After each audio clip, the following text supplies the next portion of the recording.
Please اپنے time پہ بات کریں جی. ان کی دیکھیں کتنے جذباتی، کتنے بڈھے ہو گئے ہیں. موقع ملے گا ابے بھائی، جب موقع مل جائے گا نا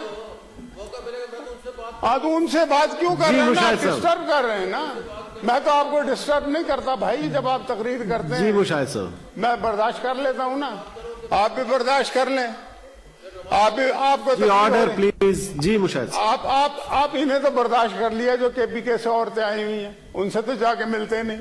یہاں پہ موقع ملے گا، انہیں پوچھے نا جا کے کیوں آئے وہ لوگ. آپ نے تنگ کیا ہے لوگوں کو، آپ نے مہنگائی کی چکی میں پیس دیا ہے لوگوں کو، آپ نے ہر چیز مہنگی کر دی ہے. آپ نے لوگوں کا کھانا جو ہے چھین لیا ہے. آپ یہاں پہ تقریریں کر رہے ہیں، آپ نے لوگوں کی دوائی چھین لی ہے. لوگ سبزی نہیں خرید سکتے، لوگ دال نہیں کھا سکتے. لوگ یہاں بڑی کہانیاں سناتے ہیں. 35 روپے سے آپ نے 80 روپے پہ آٹا کر دیا ہے، 50 روپے سے 110 روپے پہ آپ نے چینی کر دی ہے، اور آپ کہتے ہیں ملک ترقی کر رہا ہے، عوام خوش ہیں. آپ نے کہتے ہیں ہر بات پچھلی حکومت نے کیا دہشت گردی ختم کر کے نہیں دی تھی؟ پچھلی حکومت نے کیا 5.8 پہ نہیں چھوڑا تھا جی ڈی پی؟ پچھلی حکومت نے بجلی نہیں بنائی تھی؟ یا تو یہاں اس ملک میں بجلی نہ ہوتی، دہشت گردی ہوتی، اکنامی 18.5 ارب نہیں دیے. اچھا یہ بھائی تم 5.8 سے اوپر جاتے تو کہتے نا کہ دیکھیں ہم نے کتنا زبردست توپ چلائی ہے. آپ -4 کے کہتے ہیں جی ملک ترقی کر رہا ہے. اس کو ملک ترقی کرنے کو کہتے ہیں. اور ملک اگر ترقی کر رہا ہو تو پھر لیاقت باغ میں کرسیوں سے خطاب نہیں کرنا پڑتا. کرسیوں کے عظیم الشان جلسے سے خطاب نہیں کرنا پڑتا اگر ملک ترقی کر رہا ہو. کیونکہ عوام جو ہے ہم سے زیادہ سیانی ہو چکی ہے. عوام کے لیے اگر آپ کچھ کریں گے، عوام کے لیے کچھ کیا ہوگا، آپ یقین کریں عوام جو ہے انہیں جہاں پہ ہوپ ہوتی ہے، جہاں سے کچھ مل رہا ہوتا ہے، عوام ہمیشہ ان کے ساتھ کھڑے ہوتے ہیں. لیاقت باغ میں آپ نے دیکھ لیا، اور جلسے کر کے دیکھ لیں. اور آج یہاں گجرانوالہ میں بھی دیکھ لیجئے گا، کراچی میں بھی دیکھ لیجئے گا، باقی جگہوں پہ بھی دیکھ لیجئے گا، آپ کو سب پتہ لگ جائے گا. میں صرف کہنا یہ چاہتا ہوں، ہمارا کون سا مسئلہ ہے؟ ہم یہ کہتے ہیں کہ آپ یہاں پہ بڑے لوگ باتیں کر کے جاتے ہیں، ان سے پوچھو ٹیکس کتنا دیا ہے.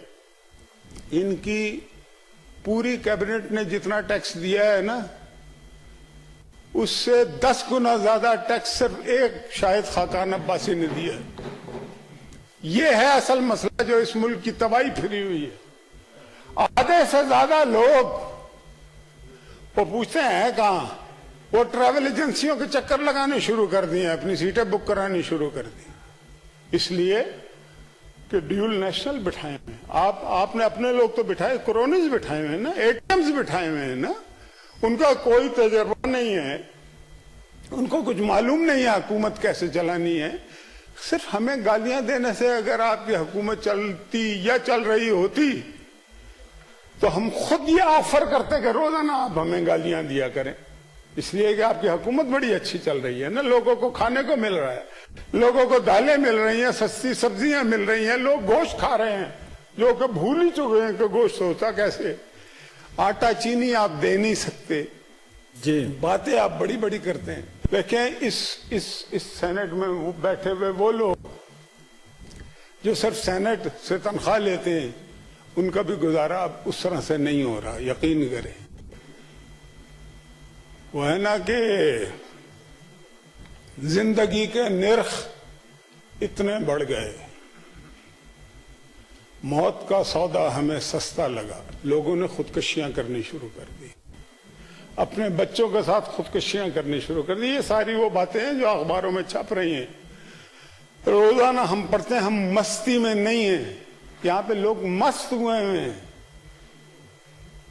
کہ بھائی حکومت مل گئی ہے، بابر بیش کوش کے عالم مجھے آپ ایک بات بتائیں، ٹھیک ہے آپ ایم کے جو اپوزیشن ہے اس کے ساتھ جو انتقامی آپ نے کارروائی کر لی ہے اور کر رہے ہیں ابھی اور کرنا چاہتے ہیں، انٹینشنز بھی ظاہر کرتے ہیں، اوپنلی بات کرتے ہیں، جو آپ کو بھگتنی بھی پڑے گی انشاءاللہ تعالیٰ، کوئی زیادہ دور نہیں ہے.